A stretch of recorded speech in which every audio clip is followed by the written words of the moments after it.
చేప, టమాటా, పచ్చిమిరపకాయ, బెండకాయ. ఒట్టే మార్నింగ్ అడిగానా? ఉప్మా రవ్వ ఉంది తీసుకో. అయితే చికెన్ పట్టుకెళ్ళన్నా అన్నాడు. ఇలా ఉంటది మాట్లాడు. చేపలే లేదు, చేపల కోసం వెళ్ళాడు. చెయ్యరా నేను బాబు చేసుకో. 6 నెలల కింద కూడా చేసి 50,000 వలి. అయినా సరే మీ అభిప్రాయం కామెంట్ చేయండి.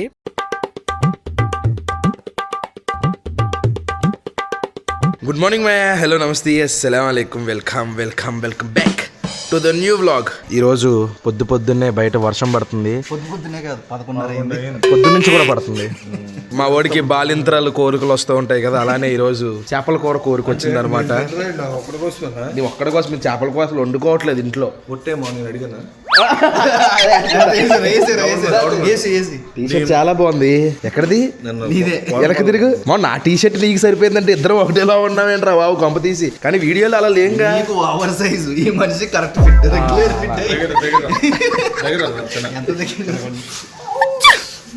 ఏంట్రా బాబు మీరు ఇప్పుడు వెళ్ళి చేపలు, ఉల్లిపాయలు, పచ్చిమిరపకాయలు, టమాటాలు ఇవన్నీ కొనుక్కొని రావాలి. మలేషియా వెళ్ళి వచ్చిన తర్వాత ఇంట్లో ఏమీ లేవు, కూరగాయలు ఏమీ.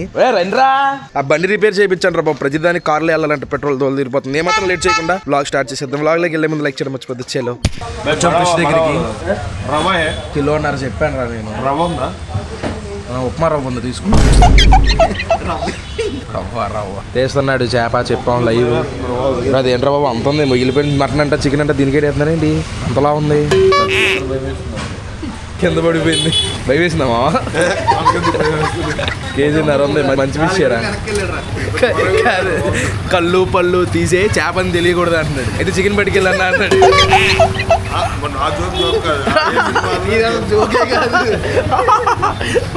ఇప్పుడు మీకు సింపుల్గా ఫిష్ కర్రీ ప్రాసెస్ చూపించేస్తాను. ఉల్లిపాయలు, బెండకాయలు, టమాటాలు, పచ్చిమిరపకాయలు. ఉల్లిపాయలు ఇప్పుడు మనం మెత్తగా మిక్సీ పట్టేసుకుందాం. అలాగే కొత్తిమీర కూడా కట్ చేసేసుకున్నాను. చింతపండు కూడా నానబెట్టుకున్నాను. ఎప్పుడు 2 కప్పులు పెట్టుకునే మేము 4 కప్పులు పెట్టుకున్నాం, ఎందుకంటే చేపల కూర. ఇదేంటిది? ఇది చెత్త. ఈ గ్యాప్ లో నీట్గా చేపలు కడిగేసుకుంటాము. అందులోకి మసాలా, ధనియాలు, జీలకర్ర, వెల్లుల్లిపాయలు వేసి మిక్సీ కొడితే మసాలా రెడీ అయిపోద్ది. అంతా వద్దు, అంత అతొద్దు, అర్థమైందా? అంతొద్దు. మొత్తం అంతా నేను చేసుకున్న తర్వాత పైన ఇలా ఇలా యాక్టింగ్ చేస్తున్నావు ఏంటి? కిందకి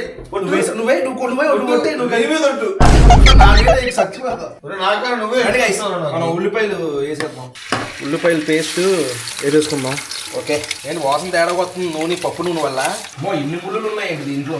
ఉంటాయి మరి. ముళ్ళు లాగా చేప ఉంటుంది, దుమ్ము లాగా మనిషి ఉంటుంది. ముళ్ళు గట్టిగా తినేస్తాను కదా. చేపలు చూడండి ఎంతసేపు నేను కడిగానండి. ఇప్పుడు ఈ రోజు చేయబెట్టి లాస్ట్ లో ఫినిషింగ్ టచ్.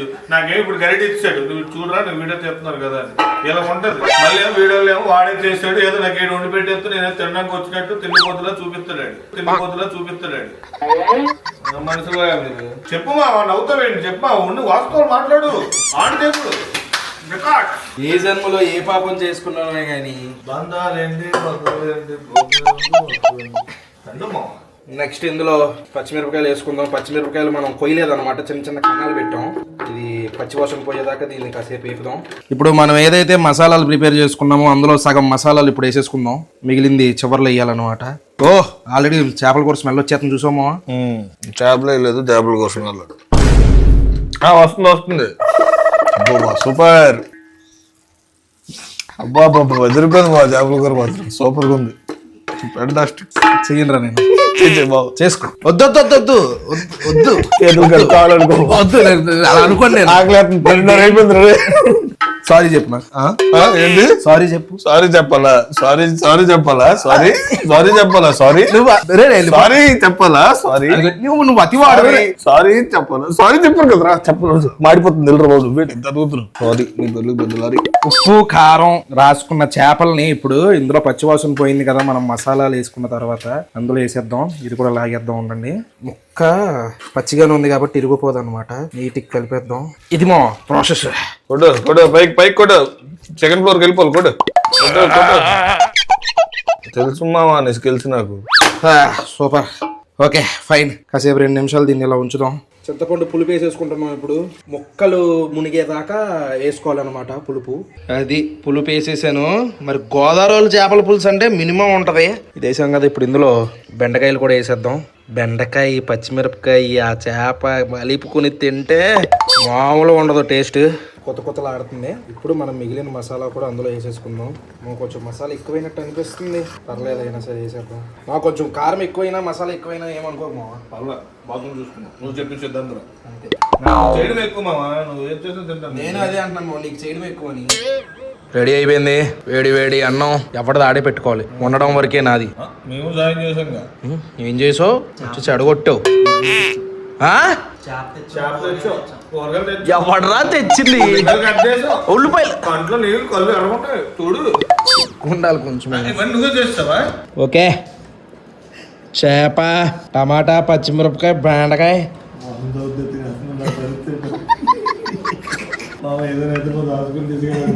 పులుసు. రే రే రే ఆపరా కాసేపు. ఏంట్రా ప్రసాద్, వండమంటావు, వండేదాకా ఒకటి, వండిన తర్వాత ఇంకోటి. విషయం చెప్పడం దాచాను. ఏంటది? రాత్రి నిండా మోసం.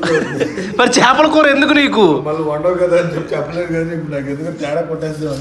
ఓ కాలిపోతుంది. కూడా వెయ్యి ఏం తీసుకో. లాగే పర్లేదు, కాలుతుంది. అరే పందిలాగా ఉన్నావు. షార్ట్ ఏంటి, నువ్వేంటి, చిచ్చి. గైస్ బా పచ్చిమిరపకాయ వలి, ఎంత సన్నటి పచ్చిమిరపకాయలు తెచ్చుకోకూడదు వలి. తయారు చేయాలి. లాబ్ దగ్గర లావుగా ఉన్న పచ్చిమిరపకాయలు తెచ్చుకోవాలి చేపల కూరకి. సరే అండి. అది పచ్చిమిరపకాయలో గుజ్జు, బెండకాయ వేసి కలిపి. ఇప్పుడు అర్థమైపోతుంది మీరు నిజం చెప్పారని నాకు అబద్ధం చెప్తున్నారు అనేది. ఈరోజు ఫస్ట్ నువ్వు టేస్ట్ చూస్తావు. నేను టేస్ట్ చూస్తే నాకు తెలిసిపోయింది టేస్ట్ ఎలా ఉందో. బాగుంది. ఎప్పుడు టేస్ట్ కొత్తగా టేస్ట్ బాగుంది. చేపల కూర చేసినప్పుడల్లా ఒక్కొక్కలా ఉంటుంది ఏంట్రా అంటే అడుగుతాను, నువ్వు అడగడు చేసావు. తను బాగా చేసావు, సూపర్ ఉంది. బాగోపోయినా తినండి మూసుకుని. తిన్నాను నేను. 4 రోజులు ఉంటారు మామ నీతో అని వచ్చాడు ప్రసాద్ గారు. చేపల కూర గిన్నె ఖాళీ అవగానే వెళ్ళిపోయాడు. రెండో ట్రిప్ తినలేదు, అది హైలైట్. రైస్ లేదు. ఇప్పుడు దాకా వర్షం పడింది, క్లైమేట్ కొంచెం చల్లగా ఉందని చెప్పేసి మేడపైకి వెళ్దామని వచ్చాము. మేము వచ్చిన వెంటనే చూడండి ఎండ ఎలా కాసేస్తుందో. ఇక్కడ మొత్తం చెట్లు ఉండే, మంచి మంచి చెట్లు మొత్తం నరికేశారు. ఇది మొత్తం పోలీసులది ఏదో మొత్తానికి. ఈ కొండాపూర్ సరౌండింగ్స్ ఏరియా క్వార్టర్స్. రోడ్లు చూడవాలి ఎంత బాగున్నాయో. ఎప్పుడు ఈ మేడపైకి వచ్చినా సరే నాకు లైఫ్ లో అలాంటిది కొనాలరా అనిపిస్తా ఉంటది. మేనిఫెస్టేషన్ అంటారు కదా వలి, అది నేను మేనిఫెస్ట్ చేస్తున్నాను. గత 6 నెలల కింద కూడా చేసి మళ్ళీ మేనిఫెస్ట్ చేస్తున్నాను. అయితే అలాగా వెళ్ళాలో మనం అలా వెళ్ళి కారు ముందు పార్క్ చేసుకున్నాం. అపార్ట్మెంట్లు చూడండి, చుట్టూ అపార్ట్మెంట్లు. వచ్చే 10 సంవత్సరాలకి సరిపడే అపార్ట్మెంట్ ఫ్లాట్లు హైదరాబాద్ లో కట్టేశారంట. ఒక రియల్ ఎస్టేట్ ఒక ఆయన పరిచయం అయితే చెప్తున్నారు. ఎన్ని అపార్ట్మెంట్లు ఉన్నాయంటే ఖాళీగా కట్టేసి మళ్ళీ 10 సంవత్సరాల వరకు కూడా ఎంత మందికి అయితే ఫ్లాట్లు అవసరమో అంతమంది కొనుక్కోవడానికి సరిపోయే అన్ని ఫ్లాట్లు ఉన్నాయంట. మా ఇంటి పక్క అన్నయ్య కూడా ఫ్లాట్ కొనుక్కున్నారు. ఆయన ఫ్లాట్ చూడడానికి వెళ్ళాలి, రేపు వెళ్తాము. ఎంత 1.5 2 కోట్లు 3 కోట్లు 7 కోట్లు 10 కోట్లు కూడా ఉన్నాయంట ఇక్కడ ఫ్లాట్లు. దానికి తగ్గట్టు ఉంటది. అదే ₹1 వలి మన ఊర్లో ఎకరం చెరువు వచ్చేది. కొంచెం లోపలికి వెళ్తే 2 ఎకరాల చెరువు వచ్చేది ఈజీగా. సంవత్సరానికి 2 లక్షలు రెంట్ వచ్చింది. మరి ఇక్కడ కూడా వచ్చింది, ఇక్కడ కూడా వచ్చింది. ఇదే flat 2 BHK flat fully furnished అయితే 50,000 అంట. 50,000 వలి ఎవడు సంపాదిస్తున్నాడు? 50,000 ఎవడు సంపాదించారు? అలా ఉన్నాయి ఇక్కడ రేట్లు. అందుకే చాలా మంది ఇన్వెస్ట్మెంట్లు. కానీ అపార్ట్మెంట్ ఎప్పటికన్నా గాల్లోది భూమి ఉండదు. భూమి లేదు కదా. మీరు మీ అభిప్రాయం కింద చెప్పండి. అసలు అపార్ట్మెంట్ కరెక్టా, ల్యాండ్ కరెక్టా? నా అభిప్రాయం ఏంటంటే ల్యాండ్ ఎప్పటికన్నా సూపర్. ల్యాండ్ అనేది మెయిన్. కాకపోతే ఈ హైదరాబాద్ లాంటి సిటీల్లో ల్యాండ్ కొనడం అనేది చాలా కష్టం. చాలా. ఇక మన దగ్గర డబ్బులు ఉన్నాయంటే అలాగో దానికే చూస్తారు జనాలందరూని. కానీ ఇప్పుడు ఈ విల్లాలు ఉన్నాయి. నాకు తెలిసి ఈ విల్లాలు కట్టినప్పుడు ఒక 4 కోట్లు అలా ఉంటుందేమో. ఇప్పుడు ఈ విల్లాలు అమ్మితే ఎంత కాదనుకుంటే 10 కోట్ల పైనే వస్తుంది. కానీ 4 కోట్లు అనేది ఉండాలి కదా. అలా ₹1,00,00,000 ఫ్లాట్ వచ్చేస్తుంది కాబట్టి చాలా మంది ఫ్లాట్కి వెళ్తున్నారు. రెంట్ ఉండదు, సొంత ఇల్లు అనేది ఉంటుంది అని చెప్పేసి. గేటెడ్ కమ్యూనిటీలు కూడా బాగుంటాయి. స్విమ్మింగ్ పూల్, ఆడుకోవడానికి, షటిల్ ఆడుకోవడానికి ఒక కమ్యూనిటీ, ఒక సర్కిల్ పెరుగుద్ది. మంచోళ్ళు ఎదురవుతారు, చెడ్డోళ్ళు ఎదురవుతారు, అన్ని విధాలుగా కూడా ఉంటది. అయినా సరే మీ అభిప్రాయం కామెంట్ చేయండి. అసలు స్థలాలు బెస్ట్, అమెరికా అది హైదరాబాద్ లాంటి సిటీల్లో ఫ్లాట్ కొనుక్కోవడం అనేది కరెక్టా కాదా అనేది మీరు కామెంట్ చేయండి. ఎందుకంటే ఫ్లాట్ యావరేజ్ గా ఒక 3 BHK అది కన్స్ట్రక్షన్ స్టేజ్ లో ఉన్నప్పుడు కొనాలంటే 1,50,00,000 అవుతుంది. ఈజీ. అది కన్స్ట్రక్షన్ అయిన తర్వాత ఇంకో 50 లక్షలు పెరిగిపోద్ది అనుకోండి, అది వేరే విషయం. ఈ లోపు మనం రెంట్ లో ఉంటూ దానికి ఈఎంఐలు కట్టుకుంటూ ఉండాలన్నమాట. కరెక్టా కాదా అనేది కింద కామెంట్ చేయండి. అదే మ్యాటర్. ఈ వ్లాగ్ అయితే ఇక్కడ ఏం చేసేస్తున్నాను. హోప్ మీకు నచ్చింది అనుకుంటున్నాను. ఇక్కడ దాకా వీడియో చూసినట్టే లైక్ చేయడం మర్చిపోద్దు. మళ్ళీ రేపు పొద్దున్న 8 ఇంకొక వ్లాగ్ లో కలుద్దాం. అప్పటివరకు ఉంటాను మరి. జై హింద్.